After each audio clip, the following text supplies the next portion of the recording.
రేపు పొద్దుగాలనే నేను వీళ్ళందరినీ జైలు వేస్తా అన్నట్టు ఏదో బీఆర్ఎస్ అంతా అవినీతిమయమని చిత్రీకరించి వచ్చారు. ఆయన ఎక్కడ ఏం చేయట్లేదు. ఎందుకు చేయట్లేదు? బీఆర్ఎస్ వాళ్ళు వేసినటువంటి దొంగదారులను కాంగ్రెస్ రహదారులుగా మారుస్తారు.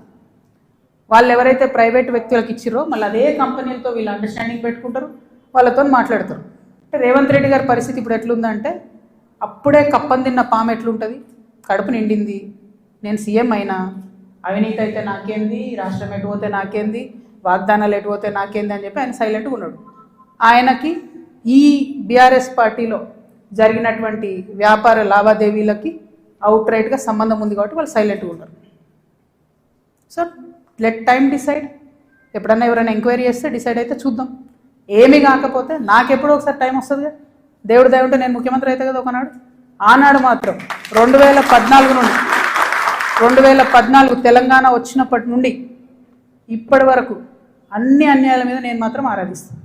ఎందుకంటే ఎవరు వచ్చి బయటకు వచ్చి మాట్లాడినా వాళ్ళని దబాయించాలి, వాళ్ళ మీద కేసు వేయాలి, వారిని ఏదో అనాలి, బురద జల్లాలి అని అంటే కుదరదు. నేను అట్లా ఊరుకునే వ్యక్తిని కాదు. నేను తప్పు చేస్తే నేను క్షమాపణ అడుగుతాను. నేను కోరిన క్షమాపణ జనం బాటలో ముందుకెళ్ళినప్పుడు. ఎందుకు కోరిన క్షమాపణ? నేను అదే గవర్నమెంట్లో ఉండి అమరవీరుల కుటుంబాల కోసం గట్టి కొట్లాడాల్సిందే అని నాకు మనసుకు అనిపించింది కాబట్టి నేను క్షమాపణ అడిగిన. ఉద్యమకారులను కేవలం నా ప్రాంతంలో చూసుకున్నా కానీ వేరే దగ్గర చూసుకోలేకపోయినా అనే ఉద్దేశంతో క్షమాపణ కోరినా. నేను అట్లే చెప్తున్నా, నేను తప్పు చేస్తే ప్రజలకి చెప్తారే తప్పు చేసినారా భయ్ సారీ అని. నేను తప్పు చేయలే, అందుకే ధైర్యంగా చెప్తాను నేను తప్పు చేయలే. అయినా సరే నా మీద ఏదో బుర్ర జల్లాలి అంటే ఊరుకోను. భగవంతుడు నాకు అవకాశం ఇచ్చినప్పుడు మాత్రం అన్ని బండారాలు కూడా బయటికి తీస్తాను. నేనేదో టార్గెట్ చేసిన భయ్. ఇప్పుడు నేను నిన్ను కొడితే నువ్వు నన్ను కొట్టావు చెప్పు. వాళ్ళు నన్ను టార్గెట్ చేస్తే నేనేం చేయాలి? మరి నేను ఊరుకోవాలన్నా?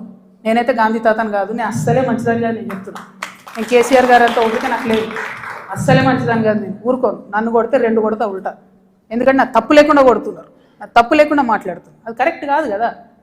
ఏం రోగం చెప్పు? నేను ఏమంటున్నా? నేను జనంలో పోతున్నా, పిచ్చి లేచినట్టు పొద్దు నుండి రాత్రి వరకు ఎందుకు తిరుగుతున్నా? నేను ఐ వాంట్ టు అండర్స్టాండ్. ఏం జరిగింది 10 ఏళ్ళు బీఆర్ఎస్లో, 2 ఏళ్ళు కాంగ్రెస్లో? ఏం జరగలే. నిన్న పోయినాం, ఆ నల్ల నీళ్ళు అది ఎంత బాధ అనిపించింది చూస్తే. ట్యాప్లో డ్రైనేజ్ వాటర్ వస్తాయని ఇప్పటికి కూడా హైదరాబాద్ మహానగరంలో ఇంకా అంత అందమైన నగరానికి కేటీఆర్ గారు నేను ఇట్లా చేసినా అని, ఇప్పుడు రేవంత్ రెడ్డి గారు గ్లోబల్ సమిట్ పెట్టి నేను ఇట్లా చేసినా అని ఏం లాభం చెప్పు? ఆడబిడ్డలకు ఒక డెలివరీ హాస్పిటల్ ఉండదు, నల్లల మోరు నీళ్ళు వస్తాయి, ఇదో మహానగరం, దీనికి సంతోషపడాలి. ఎవరొకరు అడగాలి కదా. అడిగితే కేసులు, అడిగితే లొల్లి, గింతే. ఏం భయపడేది